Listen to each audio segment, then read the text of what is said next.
오늘 저는 구원의 취소, 그 말이 교리적인가에 대해서 설교하려 합니다. 우리 교회, 우리 노회가 몸담고 있는 총회는 1년에 한 차례 이상씩 이단에 대해서 설교하도록 총회사나 교회들에게 지시합니다. 1년 52주 가운데 한 주 이상을 이단에 관해 설교하라, 이단 설교 주일로 지키라라고 지시하는 것입니다. 그만큼 이단이 악하고 또 성도들의 신앙을 강력하게 위협한다는 의미일 것입니다. 저는 이단에 대해서 설교를 강조하라는 총회의 지시도 좋지만은 문제는 매년 그것을 반복해서 설교하라는 지시 안에 담긴 반복의 가치를 총회가 인정하고 있다는 사실을 저는 귀하게 여깁니다.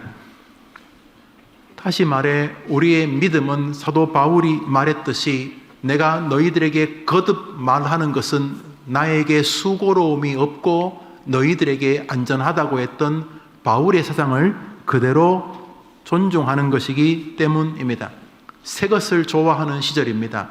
무언가 옛 것은 싫어하고 어른들이 반복하는 말을 후손들이 듣기 싫어하는 것이 정상인 듯 보여지는 시절입니다. 그러나 그렇지 않습니다. 이스라엘이 세계에서 가장 위대한 민족이 된 것 중에 하나가 반복의 결과입니다. 들으라 이스라엘, 쉐마 이스라엘로 시작하는 율법서들을 어릴 때부터 늙어 죽을 때까지 이스라엘 랍비와 부모들은 자식들에게 암송하고 외우게 합니다. 그러므로 이스라엘 교육의 가장 위대한 힘은 신앙의 새 것이 아니라 신앙의 반복이라고 하는 말은 진실입니다. 신조가 우리에게 있는 가장 중요한 이유는 반복해야 한다는 의미가 그 안에 담겨 있기 때문입니다. 이단에 대해서도 저는 약 2년에 한 번 정도 설교를 합니다. 만일 이단에 대해서 매년 설교해야 된다면 오늘 여러분과 함께 상고할 주제는 매주 설교해도 부족함이 없는 주제입니다. 바로 구원에 관한 것입니다. 기독교의 수많은 사람들이 예수를 믿는 이유가 수십만 가지일 것입니다. 가정의 평화, 질병의 나음, 경제의 회복, 영혼의 구원, 수많은 이유가 있겠지만은 예수님을 구주로 믿는 가장 큰 이유는 구원과 깊은 상관이 있습니다. 예수님이 이 땅에 오신 이유는 참 많이 있습니다만 최종적으로 인간의 구원입니다. 구원이라는 말은 죽어 천국 가는 것을 포함해서 삶 전반에 영향을 다 미치는 영적 세계입니다. 천국 가는 건 괜찮은데 삶이 지옥 같으면 그게 구원이겠습니까? 예수 믿어 천국 가는 건 믿어지는데 가정생활, 부모와의 관계, 친구 관계, 경제적인 관계, 질병의 문제는 거의 지옥같이 살면 그게 구원이겠습니까? 구원이라는 말은 단순히 예수를 믿어 천국 간다는 의미를 포함하여 이 삶 전반에도 구원의 역사의 효능이 미치는 것입니다. 여러분, 강력한 것은요, 당일만 기쁘지 않습니다. 합격을 했다는 통지표를 받는 순간 합격은 앞으로 2월달, 3월달이 돼야 입학합니다만 이미 12월달부터 1월달부터 그 합격의 힘이 막 미칩니다. 막 그냥 신납니다. 워낙 강력하기 때문에 그것이 그 전부터 막 즐겁습니다. 혹시 소풍 간다고 하면 그 전주부터 행복하지 않으셨습니까? 5명만 정상이고 나머지 다 비정상들. 사람이 굉장히 좋은 소식을 들으면은 그것이 아직 현실화 안 됐는데 막 들뜨기 시작합니다. 가령 어디 뭐 좋은데 여행을 간다. 날짜를 잡아서 부모님이 야 여행 가기로 했다. 평생 뭐 이렇게 차라고는 잘 타보지도 않는데 그날은 도저히 그것까지는 비행기를 타고 갈 수밖에 없다. 아이가 비행기를 타고 부모님과 함께 어디를 간다고 하면은 아직 가는 날은 2주나 남았는데 14일 전부터 굉장히 강력한 에너지가 영향을 미칩니다. 구원이 그 정도가 안 되겠습니까? 구원은 죽어서 천국 가는 정도가 아니라 그 구원의 힘이 제대로만 정리되면 이 삶에 막 영향을 미치는 것입니다. 영향을 막 미치는 것입니다. 그런 면에서 기독교의 구원이 정리 안 되고 믿음 생활하는 것은 정말 불행한 것입니다. 정말로 불행한 것입니다. 저는 오늘 총회의 지시의 연장선에서 이 설교를 전합니다. 왜냐하면 구원의 정리 역시 이단을 이기는 지름길이기 때문입니다. 종교개혁자 마틴 루터, 1500년대의 사람이죠. 1517년대 비텐베르크 성당에 95개 조항을 붙이면서 종교개혁이 출발되었다고 알려지는 인물 아닙니까? 목사였습니다. 그때는 기독교가 하나밖에 없었으니까 가톨릭의 신부니까 목사 아닙니까? 또 신학교에서 뭘 가르쳤습니다. 선생이었습니다. 친구의 갑작스러운 죽음을 보면서 하나님 믿게 되었습니다. 그래서 이 사람이 덩치는 괜히 큰 사람인데 마음은 참 부드러운 사람이었습니다. 칼빈은 빼짝 마른 사람인데 괜히 강한 사람이었. 강하다는 게 사람을 죽일 일이 있으면 칼빈은 조금 더 망설임이 없이 저 사람은 죽어야 됩니다. 칼빈에 의해서 많은 사람이 죽습니다. 칼빈이 죽인 건 아니지만 이단에 대해서. 루터는 어떻게든 좀 이렇게 살려보려고 하는 그런 기질이면 둘 다 종교개혁자지요. 그런데 이 마틴 루터의 종교개혁은 이 구원에 대한 깊은 고민에서부터 출발이 되었습니다. 내가 구원받았나? 이것이 시작이었습니다. 왜냐하면 자기가 신학교 선생이고 목사인데 그 시대 가톨릭이 가르치는 구원가는 구원에 합당한 사람이 되어야 구원받는다는 것이면 참 멋진 말이죠. 구원에 합당한 사람이 되어야 구원받는다. 이 말이죠. 그래서 구원에 합당한 사람이 되게 만드는 게 교회의 역할이었습니다. 문제는 내가 지금 조금도 죄가 없었어, 완벽한 의인이었어, 나는 지금 죽어도 구원받는다고 말할 사람이 한 명도 없다는 사실입니다. 어떤 강심장이 머리카락 한 올 같은 죄만 있어도 그저 밖으로 짓는 죄는 말할 것도 없고 속으로 저놈을 미워하는 미움이라는 죄만 가지고도 죽이시는 하나님 앞에서 나는 죄가 1.1핵도 없다고 말할 사람이 누가 있겠습니까? 그러므로 그 당시 가톨릭의 구원관은 성도들을 버들버들 떨게 하는 구원관이었습니다. 성도들을 협박하고 헌금 내게 하는 데는 도움될지 모르겠습니다만 루터는 자기가 목사였기 때문에 진지했습니다. 다 떠나서 내가 구원받았겠는가? 이것이 루터의 진지한 고민이었어요. 그래서 자기가 가르친 대로 착하려고 노력했죠. 이렇게 음란한 생각이 들거나 혹은 미움의 생각이 들면은 정찰해주고 얼음 깨고 찬물에 뛰어들고 또 자신에게 좋지 못한 생각이 들면 무릎 다 깨지고 피가 철철 흐를 만큼 계단 기어가고 말 그대로 착한 사람 되려고 부단히 노력을 했습니다. 그래서 어떤 날은 말 한마디도 안 하는 게 목표였습니다. 혹시 말하다 보면은 자조적인 말, 냉소적인 말 혹은 또 은근히 안 그런 척하면서 자랑하는 말 이런 게 나올까봐 하루 종일 한마디도 안 하고 하나님 앞에 진짜 죄를 안 질렸고 살아보았습니다.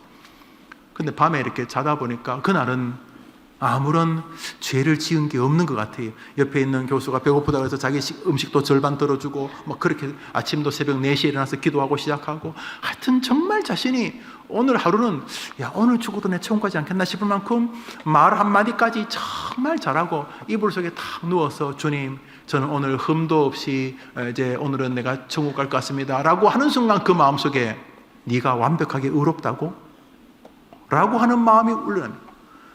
가장 의로운 날 저녁에도 나의 의를 자랑하고 있는 것 아닌가라는 마음이 들었습니다. 그러니까 빼도 박도 못하는 것 아니겠습니까? 루터가 나는 구원받았나? 이것이 깊은 고민이었습니다. 그러면 그 시대 교인들에게 가톨릭은 어떻게 가르쳤는가? 털어내는 방법이 바로 고해성사였습니다. 여튼간에 신부에게 가갖고 내가 미주알 고주알 죄를 지었습니다. 그러면 신부가 사도신경 100번 읽어라, 주기도문 100번 하라, 헌금 어떻게 하라 이렇게 말하면 이제 그거 하면 죄 용서를 받는다. 고해성사를 했습니다. 문제는 루터가 자기가 신부였습니다. 고해성사를 했다 치자. 그러면 고해성사를 다음에 하기 전에 죽으면 어떻게 되나?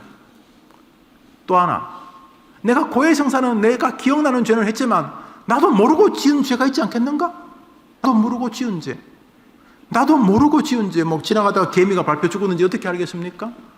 누가 나에게 간절히 도움을 청했는데 그 사람 소리가 약해서 그 옆방에서 살려달라고 말하는 걸 못 들어가지고 내가 그 집 옆을 지나갔는데 그 집에서 사람이 죽어가는데 그 사람이 살려달라고 외쳤지만은 내 귀가 약해가지고 못 들어가지고 죽었는데 나중에 그 사람의 내가 조금만 손을 내밀었으면 살 수 있었는데 나 때문에 죽었는데 문제는 그 사람이 죽었는지 안 죽었는지 내가 모르니까 나도 모르고 지은 죄는 고해성사도 못하니까 나도 모르고 지은 죄 때문에 나는 지옥 가면 어떻게 되지? 그러니까 이 고해성사에 대해서 의심스러웠습니다. 무엇보다 루터는 신학자니까 가만히 있어보자. 뭐 다 100번 이해해서 내가 고해성사를 해서 구원을 받으면 그러면 구원이 내가 고해성사 하냐 안 하냐 그럼 구원이 나한테 달린 거잖아. 이 말이 되나? 신부가 고해성사 해가지고 뭐 어떻게 해라 그러면 그 신부가 나의 죄를 사하는 건가? 구원이 그러면 신부나 나에게 달린 것인가? 이 루터는 이게 정리가 안 되었습니다. 그래서 교회 다니면서 뭐 아이고 교수님 뭐 목사님 그런 소리 듣고 있었지만 마음 한쪽 구석에는 나는 지옥에서 벗어날 수 있을까? 나는 구원받은 사람인가? 이것이 마음의 깊은 고민이었습니다. 그는 정직한 사람이었습니다. 자신의 구원에 대해서 늘 불안했기 때문입니다. 아버지가 목사님, 할아버지가 장로님이라 아무 상관없습니다. 그분들은 그분이고 어릴 때부터 중학교, 고등학교 나이가 되어서 해림교회 지금 청소년부 다니고 있는 나는 이 주일날 남들은 일요일이라고 하는 이 시간에 이 아침에 포로처럼 붙잡혀서 이 아침에 별로 마음도 크게 안 가는 예배당에 앉아있는데 그 중에 하나가 내가 구원에 대해 보험을 들은 것 같은데 나는 지금 죽으면 정말 천국 가는가? 천국이 있는지 없는지도 확실도 안 있지만 만약 있다면 나는 갈 수 있는가? 라고 하는 고민이 혹시 있습니까? 루터가 그랬다는 것입니다. 루터가. 나는 구원받았나? 부인이 하도 가정의 평화 때문에 교회 오라 교회 오고 결혼할 때 장모가 우리 딸은 교회 안 다니면 안 준대. 어머님 예수 믿겠습니다. 그래서 교회는 오고 있는데 가물가물하고 그래서 지금 죽으면 나는 천국에 가겠나? 천국이 있는지 없는지도 가물가물하지만 만일 있다면은 나는 천국에 갈 수 있겠는가? 생각의 농도는 차이가 있지만 루터의 고민이 그것이었습니다. 그것. 사실 제일 중요한 거 아닙니까? 기독교가. 그거. 구원의 문제가 정리 안 되고 교회 나오는 거 뭐 하는 것입니까? 뭐 돈 내러 나오는 것입니까? 말 그대로 가정의 평화 때문에 나오는 것입니까? 하도 부모님이 그러니까 나오는 것입니까? 혹시 우리 청소년들 가운데 지금 그런 결심하고 있는 사람이 없습니까? 이제 2년 남았다. 뭐 교회 졸업할 때까지. 지금 고등학교 1학년인데요. 고3만 되면 나도 성인인데 엄마 아빠에게 그날 말해야지. 그동안 나 용서 씁니다. 할머니 할아버지 그동안 즐거웠습니다. 앞으로 교회에서는 이제 뵙지를 않을 것입니다. 왜냐하면 제가 견뎠기 때문에. 혹시 이렇게 지금 졸업 준비하고 계신 분 없어요? 저도 그랬어요. 저도. 그런데 구원이 정리되는 순간 루터 한 사람이 변한 게 아닙니다. 역사가 뒤집어져 버렸습니다. 뭐 신자든 불신자든 역사를 전공한 교수들은 종교개혁을 역사의 한 중요한 전환점이라고 말하지 않는 사람 없습니다. 종교개혁이 모든 것을 뒤집어 놓았기 때문에 뭐 그 사람이 예수를 안 믿든 종교개혁 마틴 루터라고 하는 이 독특한 한 사람으로 인하여 기독교 전체가 뒤집어지고 세계 역사가 이 정치, 사회, 경제, 문화 모든 영역이 다 변화되었습니다. 한 사람의 구원에 대한 인식 때문이었습니다. 이것은 어느 날 한 성경을 읽는 것으로부터 출발합니다. 자, 그런 찝찝한 마음을 가지고 오늘도 신학생들에게 뭐 주저주저 떠들고 나서 강의실에 돌아온 다음에 턱 앉았는데 내가 지금 뭐 하고 있는 거지? 내가 사기를 치고 있는 건가? 이런 고민을 하다가 성경을 폈습니다. 로마서입니다.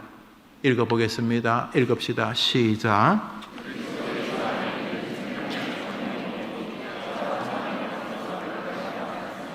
예수 안에 있는 생명의 법이 무슨 법이 하나 있는데 그것은 예수 안에 있다는 거죠. 예수라고 하는 알아요. 베들레헴 마우간에 태어나가지고 똘마니 같은 제자 12명 데리고 다니다가 십자가에 못 박여 죽어서 3일 만에 부활한 예수님 알죠.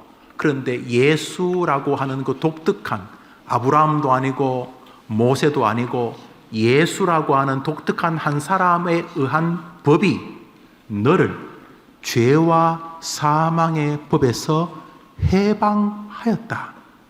죄와 사망의 법에서 지금 자기를 이렇게 목 조고 있는 게 난 구원받았나? 난 죄로 인하여 지옥 가는 거 아닌가?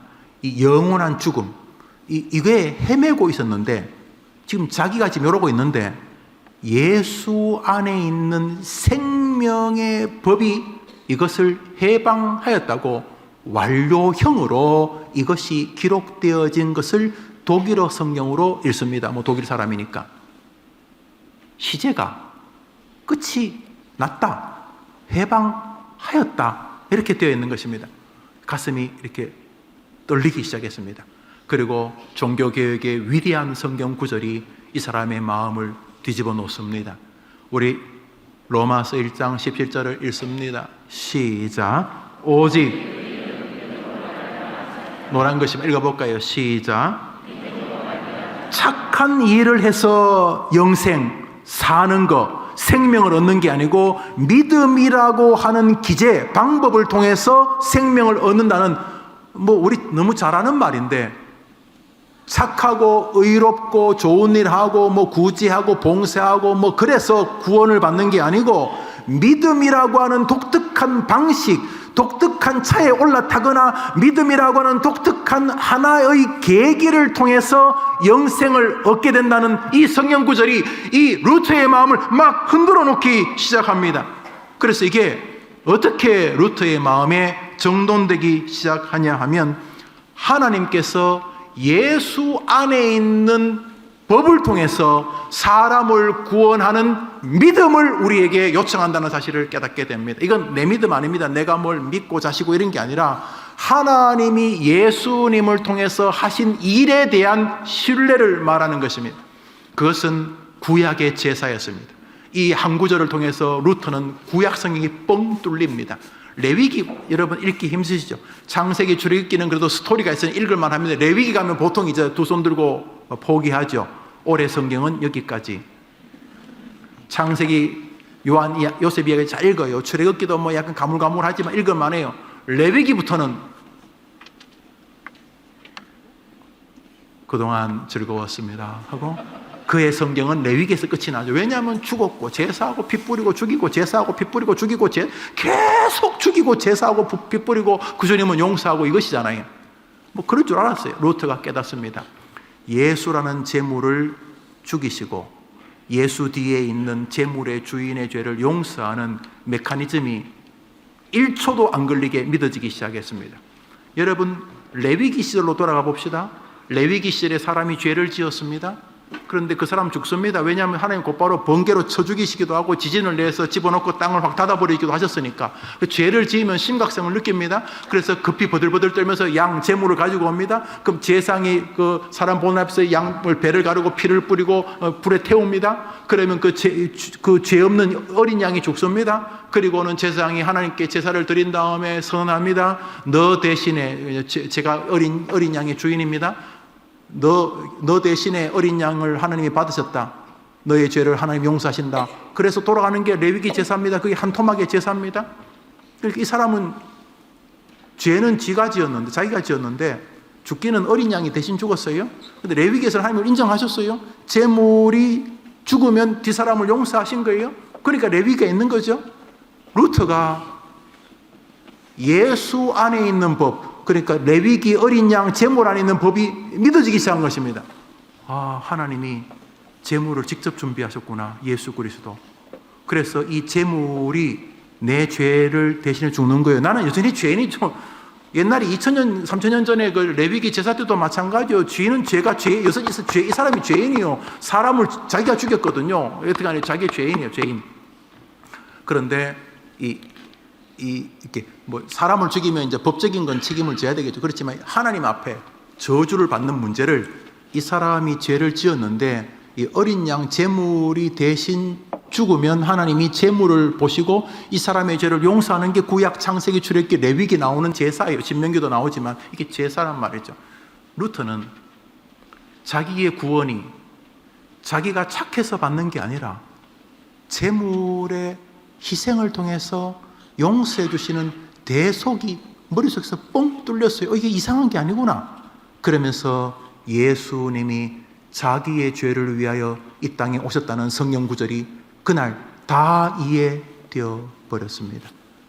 루터 안에 밀려오는 것은 나 같은 죄인 살리신 그 은혜 고마워, 예수 그리스도 나의 제물 되심을 고백하게 되었습니다. 여러분의 구원은 말이죠, 학생들, 여러분이 오늘부터 더 착하게 사느냐에 달리지 않았어요. 그 기독교 안에 그 이상한, 거의 공산주의 국물이 튄 이상한 기독교인들이 그렇게 쇼를 하고 있지만 거짓말이에요. 여러분이 지금보다 더 착해질 리도 없겠지만 착해진다 한들 그의 노력이 여러분의 구원에 영향을 미치지 못해요. 만일 여러분이 착해서 예수를 안 믿고도 구원받을 것 같으면 예수님이 왜 오셨어요? 하나님이 실수한 거잖아요. 그럴 리가 없어요. 여러분의 구원은 여러분에게 달린 게 아니기 때문에 그 옛날 레위기 제사를 드릴 때에 그 사람의 용서는 그 사람에게 달린 게 아니에요. 제물을 받으시는 하나님께 달린 것이죠. 루트의 마음에 막 이 감격이 밀려오기 시작했습니다. 아, 내가 하나님으로부터 구원을 받는 것은 나의 제물이신 십자가에서 죽으신 어린 양의 희생 때문이라는 사실이 밀려오자 그는 더 이상 자신의 구원을 얻기 위하여 자기를 뒤적거리는 것을 멈춥니다.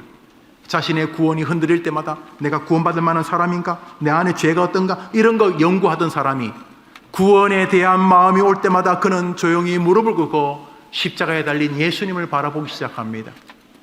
자신의 구원이 흔들릴 때마다 자기의 죄를 위하여 이 땅에 오신 보라 세상 죄를 지고 가는 하나님의 어린 양이신 예수님을 바라보기 시작합니다. 루트의 마음에 그토록 원했던 구원의 평강이 밀려오기 시작했습니다. 예수님이 나를 구원하기 위하여 십자가에서 친히 제물이 되어 주셨다. 할렐루야. 해림교회 성도님들은 이 믿음이 여러분의 인생을 끊임없이 견인하게 되기를 바랍니다. 사랑하는 여러분, 우리의 자랑은 구원에 관해서는 없습니다. 그래서 내가 구원받을 만한 사람이다 이러는 사람은 다 가짜입니다.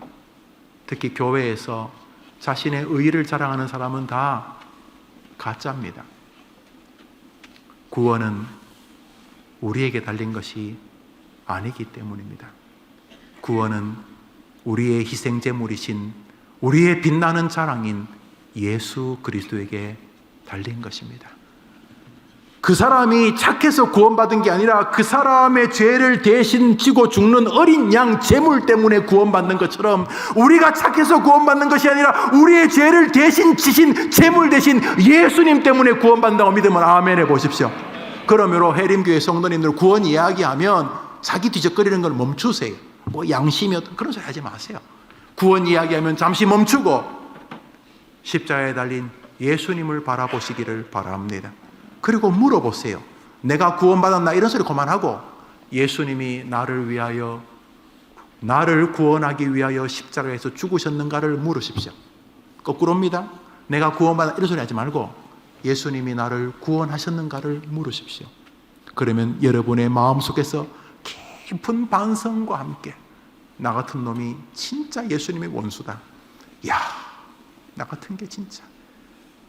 그렇지만 주님, 나 같은 것을 위하여 이 땅에 오셔서 나의 제물이 되어 주셔서 감사합니다 라고 고백하는 여러분을 발견하게 될 줄 믿습니다. 그러므로 기독교인들은 겸손합니다. 왜냐하면 우리가 살인자거든요. 여러분 때문에 예수님 죽었잖아요. 여러분 예수님 죽였잖아요. 예수를 죽여야만 여러분을 구원받기 때문에 여러분 때문에 예수님 죽인 거잖아요. 여러분 예수님의 원수예요. 사실은 하나님의 원수예요. 여러분 때문에 자기 자식 죽인 거예요. 그러므로 기독교의 구원을 아는 사람은 기본적으로 좀 겸손해요. 잘난 게 없으니까요. 하여튼 잘났다고 하는 사람들은 다 헝걸레 같은 거예요. 뭐 그렇다고 또 뭐 조금만 잘났다 그러면 뭐 이렇게 뒤에서 욕하지는 말고 그래 나도 니나 똑같다 이렇게 생각하고 그렇게 하시되 기본적으로 구원에 관해서는 우리가 아무것도 내세울 게 없어요. 그래서 구원받은 사람은 기본적으로 예수님 앞에 죄송해야 합니다.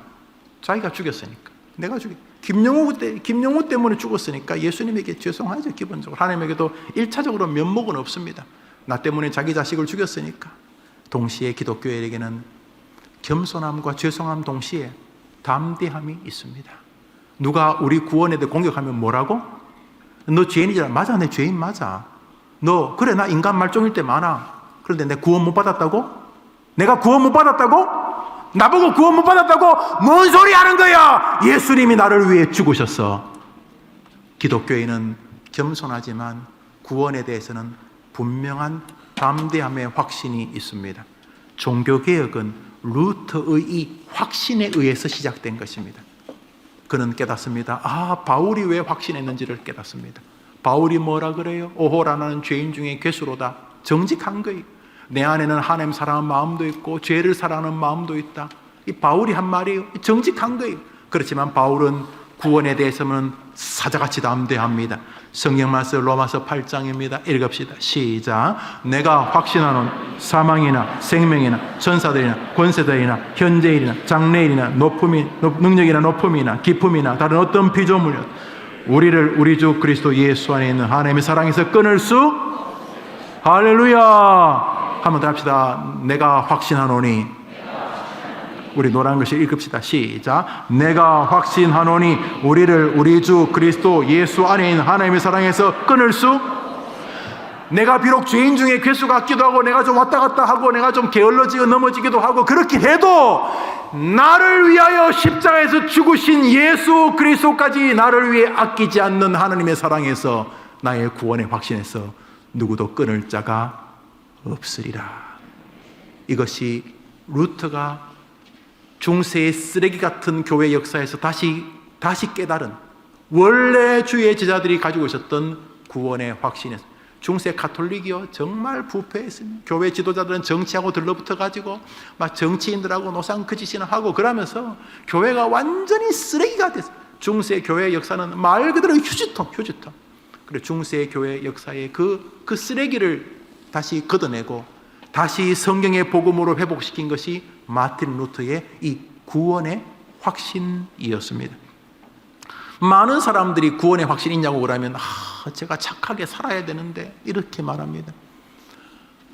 뭐 착하게 살아야 되죠, 여러분. 뭐 자꾸 뒤에서 목사 요긴하고 하면 되겠어요, 여러분? 착하게 사셔야죠. 착하게 계속 자식들 자면 부부가 계속 오늘은 어느 집 담을 넘어서 털까 그런 거 연구하면 되겠어요, 장로님 집사님들이? 그러면 안 되죠. 착하게 사셔야죠. 그러나 착하게 사는 것이 늘 가변적이죠. 기준이 뭐예요? 어느 정도면 착한 거예요, 여러분? 구제 봉사요. 교회 해야 돼요. 지난주에도 교회가 이렇게 정말 오른손에 왼손에 몰아서 이렇게 목사와 장로님들만 이렇게 구제를 해서 오늘 전화를 받고 목사님 감사합니다. 장로님 감사합니다. 너무 감사하죠. 그렇죠? 구제해야죠. 그거 하라고 장로님 안수집사님 세웠으니까 해야 되죠. 그러나 어디까지 하면 여러분이 구원의 확신까지 오를까요, 여러분? 여러분이 생각하는 구원의 확신이 도달할 수 있는 구제는 어디예요? 집답하는 거예요? 어떻게 하는 거예요? 어떻게 하는 거예요? 밑도 끝도 없는 이야기예요. 사단의 전술이에요. 우리가 의롭게 살고 싶은 것은 주님에 대한 고마움의 표현이어야 돼요. 의롭게 살아서 구원받게 하는 것은 가짜예요. 다 가짜예요. 다 가짜예요. 요즘 이상한 신앙사들이 나오고 있는데 이해는 돼요. 하도 교회가 부패하고 그러니까 뭐 우리의 구원이 좀 부족하다 이렇게 말하는데 그런 신학교 선생님들을 내가 이해는 해요. 그러나 너무 위험한 사람들이에요. 여러분, 지금 교회가 썩었는데 100년 전에 안 썩었을 것 같아요, 여러분? 500년 전에, 2000년 전에 교회가 안 썩었을 것 같아요? 아니에요. 아나리아 삽비라 부부 보십시오. 베드로 상대로 사기치잖아요. 즉사하잖아요. 뭐 사람이 조금 더 죄를 짓는 것 같지만 비슷해요. 예나 지금이나 인간이 똑같거든요. 착하게 구원받는다고요? 착해서? 누가요? 어떤 성경이 그렇게 해요? 이것은 또 반대로 자기가 별로 안 착하니까 또 착함의 커트라인에 늘 미달하니까 구원 이야기하면 내가 그래도 명색이 집사인데 죽어봐야 할 것 같은데요, 목사님 이렇게 말해요. 뭐 겸손 같지요? 아니올시다. 그러면 목사님 지금 제가 지난주에도 막 마누라하고 대판 싸우고 막 그랬는데 내가 진짜 자식들 보기에 저게 무슨 집사냐 이런 느낌, 그런 제가 구원받는지 모르겠어요. 이런 말 이해돼요. 그러면 그런 부족함을 보고 확신을 가지지 않는 것이 주님이 원하시는 뜻인가요?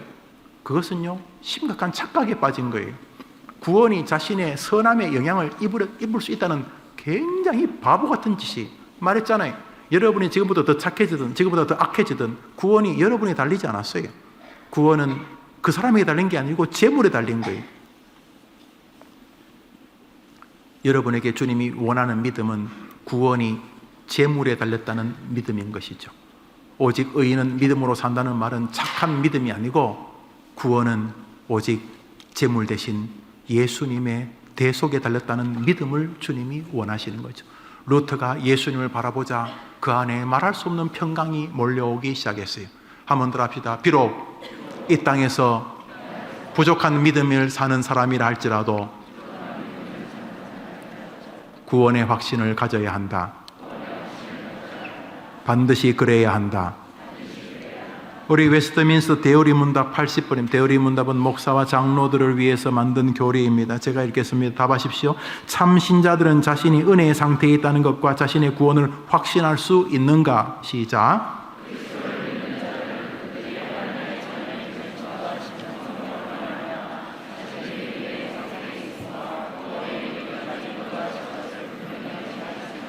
있다 없다? 있다.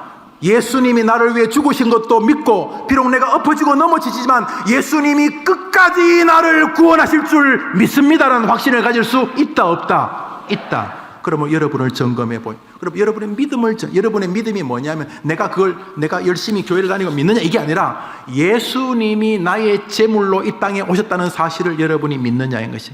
이거 다른 문제입니다. 여러분이 열심히 교회를 다니고 신앙생활을 하느냐 이 문제가 아니고 예수님이 나의 제물로 이 땅에 오셨다는 것을 믿느냐는. 루터가 그것을 믿기 시작하면 지금까지는 착하게 살아서 구원받으려는 믿음이었는데 예수님이 나의 제물이라고 믿어지자 그 안에 평강이 몰려온 것입니다. 해림교회 성도들이 예수님의 구주되심을 믿게 되는 복된 아침 되기를 축원합니다. 성도는 자신의 구원을 확신할 수 있습니다. 오늘 본문은 놀랍게도 바울이 남의 구원을 확신해주고 있습니다. 본문 읽습니다. 빌립보서 4장입니다. 시작. 나의 기쁨이요 멸류관인 사랑한 자들아, 내가 유오디아를 권하고 순두개를 권하느니 복음에 나와 함께 힘쓰던 저 여인들을 돕고 또한 글레멘드와 그 외의 나의 동역자들을 도우라. 그 이름들이, 지금 바울이 여러 사람 이름이 주로 여성분들인데 이분들이 생명책에 있다는 거예요. 지금 자기가 구원받은 이야기 하는 정도가 아니라 이 나의 동역자, 이 집사님, 권사님들이 생명책에 있다는 거예요. 생명책이 뭐예요? 생명책 요한계시록을 봅니다. 요한계시록 생명책 읽습니다. 요한계시록 읽습니다. 시작. 내가 보니 죽은 자들이 큰 자나 작은 자나 그 보좌 앞에 서 있는데 1, 2, 곧 생명책이라. 죽은 자들이 자기 행위를 따라 책들에 기록된 대로 심판을 받으니 죽은 각 사람이 자기 행위대로 심판을 받고 사망과 음부도 불못에 던져지니 이것은 둘째 사망 곧 불못이라. 누구든지 예수님이 사랑했던 제자 요한이 요한복음, 요한 1서, 2서, 3서, 요한계시록을 남긴 이 요한이 환상 중에 천국을 봅니다. 천국을 보니 주님의 그 보좌 앞에, 심판대 앞에 사람들이 다 서는 거예요. 다 모든 사람이 다 서는데 거기 보니까 하나님 옆에 책들이 있어요. 복수죠. 여러 책들이 있고 한쪽에 한 권의 책, 단수 한 권의 책이 있는데 책들의 이름은 잘 몰라요. 옛날 우리 선배들은 행위록이라고 불렀어요. 사람들이 살았던 행위가 김영우 언제 겉으로는 밥 사면서 속으로는 욕했다 이런 거 다 있다는 말이죠. 김영우가 언제 막 이렇게 뭐 했다, 다 행위록 다 했다. 그런데 그 행위록, 여러분이나 저나 행위록이 다 있다는 거죠. 그리고 한쪽에는 한 권의 책, 단수. 그 책 이름은 나와요. 뭐 책 이름이 뭐라고요? 생명책인데 문제는 모든 사람이 행위록에 의해 다 해서 김영우 뭐 다 있어요. 여러분 다 있어요. 다. 그런데 구원받는 사람은 행위록에 야, 이 사람 참 착하게 했구나. 노벨 평화상 5번 받았구나. 이래서 구원받는 사람 한 명도 없고 구원받는 사람은 반드시 어디에 기록되어야 된다고요? 누구든지 생명책에 기록되어야지만 구원을 받고 생명책에 이름이 없는 사람은 행위록에 아무리 착한 일을 많이 했다고 기록되어도 지옥 불못에 던져지더라. 그러니까 우리 이름이 어디 있어야 돼요? 무조건. 이유 불문하고 해림교회 김용호 목사가 목회할 때 있었던 영아 유치아동 청소년은 녹음 복음통일 소망부 우리 80, 90대 어른들도 반드시 저하고 목회하는 동안은 여러분의 이름은 생명책에 있어야 되는 거예요. 그게 제 사명이죠. 그게 사명이죠. 그런데 오늘 바울이 뭐냐 하면 다른 사람에게 편지하면서 빌립보 성도들아, 지금 나를 도와주는 집사님들이 계신데 이분들의 이름이 생명책에 기록되었다고 말하고 있는 거예요. 바울이 지가 하나님도 아닌데. 그런데 하나님이 그것을 성경이 되게 하신 것은 인정해 주신 거예요. 다시 말해 바울이 이 사람이 생명책에 있다 없다고 말하는 것을 인정해 주신 거예요. 바울이 무슨 근거로, 자기야 뭐 생명책에 있는 걸 모르겠습니다만 다른 사람이 생명책에 있니 없니, 이 사람이 무슨 근거로 그렇게 말하느냐 하는 거예요. 무슨 근거로? 근거는 단순합니다. 그것이 뭐예요? 첫째로 예수님이 이 사람들을 위해 오셨다는 것을 이 사람이 믿고 있다는 것이 유일한 근거였습니다. 해림교회 성도님들에게 이 목사가 집사님 생명책에 있습니다 라고 말할 수 있게 되기를 바랍니다.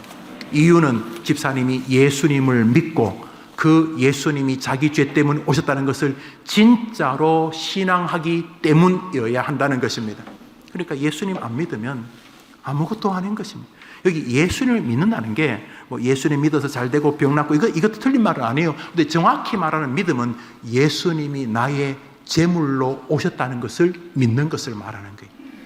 여러분 레위기를 생각하세요. 죄를 지으면 그 사람이 죽는 게 아니에요. 그 사람 100번 죽어도 안 돼요. 제물이 죽어야 되는 거예요. 예수님이 여러분의 제물로 오셨다고 믿으면 아멘 해보십시오. 크게 해보십시오. 아멘. 한 번 더 시작. 여러분 지금 뭘 아멘 했냐면 예수님이 여러분의 제물이라고 아멘 한 것이에요. 양새끼가 죽어도 죄를 용서받으면 진짜 하나님의 어린 양 예수님이 죽으면 그 효력이 어느 정도일까요? 예수님이 죽은 것 때문에 죄송해야 돼요. 여러분 때문에 죽었으니까. 그렇지만 담대하셔야 돼요. 여러분을 위해서 그분이 죽으셨기 때문이죠. 에베소서를 읽습니다. 읽읍시다. 시작. 창세전에 그리스도 안에서 우리를 택하사 그 기쁘신 뜻대로 우리를 예정하사 예수 그리스도로 말미암아 자기 아들들이 되게 하셨으니 그 안에서 또한 믿어. 설교를 마칩니다. 오늘 본문에서 저 바울이 저 구절에서 말하는 것입니다. 왜 이 사람들이 생명책에 있냐 하면은 그들은 예수 그리스도가 오신 것을 따라합시다. 믿는다. 한번 따라 해볼까요? 예수 그리스도로 말미암아 그 안에서 또한 믿어. 믿어가 노란 글씨인가요? 예. 제가 믿어를 노란 글씨로 칠하라고 부탁했는데 잉크가 부족한 것 같아요. 지금 이렇게 말한 동안 또 노란 글씨로 바꿀 가능성도 있어요. 한번 따라합시다. 예수 그리스도로 말미암아 믿어. 예수 그리스도로 말미암아 그 봐보세요. 저는 설교를 이렇게 방송실에 다 줍니다. 그러니까 설교하기 전에 다 줘야 되겠죠. 빠르면 하루 이틀 전에, 늦어도 하루 전에 이렇게 줍니다. 그러면 방송실에서 다 여러분이 보기 좋도록. 제 설교를 들으면 99% 성경 구절밖에 화면에 보이지 않습니다. 저는 영상 사용하는 것을 그렇게 즐기지 않기 때문에. 왜냐하면 자꾸 자극적이 돼야 되니 여러분 이해하실 거예요. 물론 저는 다르게 하시는 분들을 부정하지 않아요. 그분들은 그분들의 목회가 있으니까요. 또 중요한 것은 바울이 도대체 이 바울이 무슨 근거로 자기 옆에 있는 사람들이 생명책 있다고 말하냐는 말이죠. 봤어요 바울이? 근데 바울은 확신해요. 그런데 하나님이 그걸 인정하세요. 그러니까 성경이 된 거잖아요. 그럼 이 사람들이 어떻게 생명책에 기록되냐는 말이죠. 내가 알기로 바울이 말은 내가 알기로 이 사람들은 예수 그리스도로 말미암아 구원받는다는 사실을 믿는다. 예수 그리스도로 말미암아 구원받는 사실을 옆에 내 동역자들은 믿기 때문에 이 사람들의 이름도 생명책에 기록되어 있느니라 그랬어요. 구원의 확신을 가르치면 교인들이 교만해지고 나태해진다는 말이 있습니다. 일부분 그럴 수 있지만 안 가르쳐도 마찬가지예요. 여러분이 구원의 확신을 가질수록 여러분은 성경을 더 사랑하게 될 것이에요. 여러분이 구원의 확신을 가질수록 삶도 죽음도 한번 해볼 만한 세계가 될 거예요. 죽음, 여러분이 저는 아직 안 해봤으니까 어색하긴 하지만 여러분이 구원의 확신이 클수록 죽음에 대한 기대가 조금씩 커지실 거예요. 숙제 때문에 남아있긴 하지만은 천국이 더 좋지 않아요? 그렇지 않아요? 안 죽어요? 죽어요, 여러분. 여러분 선배들이 뭐 실수로 죽은 거 아니에요. 선배들이 갔던 길을 여러분이 곧 따라가요. 그렇죠? 그때 우리는 그냥 마지못해 밀려 죽지 않아요. 우리는 우리의 숙제를 끝내고 원래 있었던 본향으로 돌아가는 날이 천국의 영광의 날이 될 것이기 때문에 바울은 말합니다. 이 사람들이 생명책에 기록되어 있다. 무슨 근거로? 이들이 나처럼 예수 그리스도로 말미암아 구원받는 사실을 믿고 있기 때문이다. 예수님이 여러분의 자랑이 되기를 축원합니다. 찬송 한 장 하겠습니다. 놀랍다 주님의 은혜라는 찬송인데 우리 한번 부르고 이제 축도하고 예배를 마치겠습니다.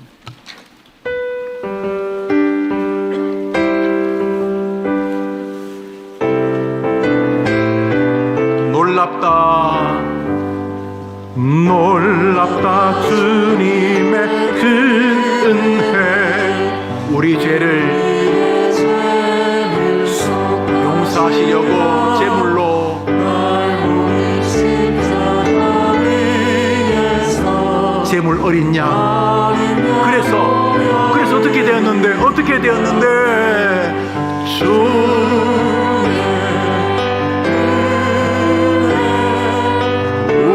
우리의 죄 다 지옥 갈 죄를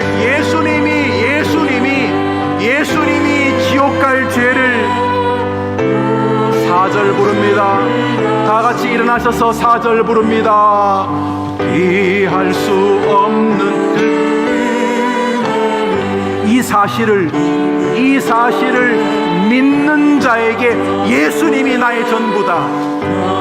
이 사실을 믿는 자에게 믿고 예수님이 나를 위해 오신 제물이시다. 예수님이 나를 위해 오신 제물이시다.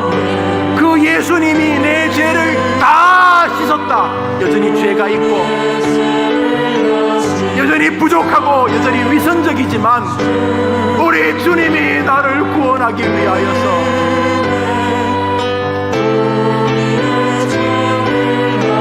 주의 은혜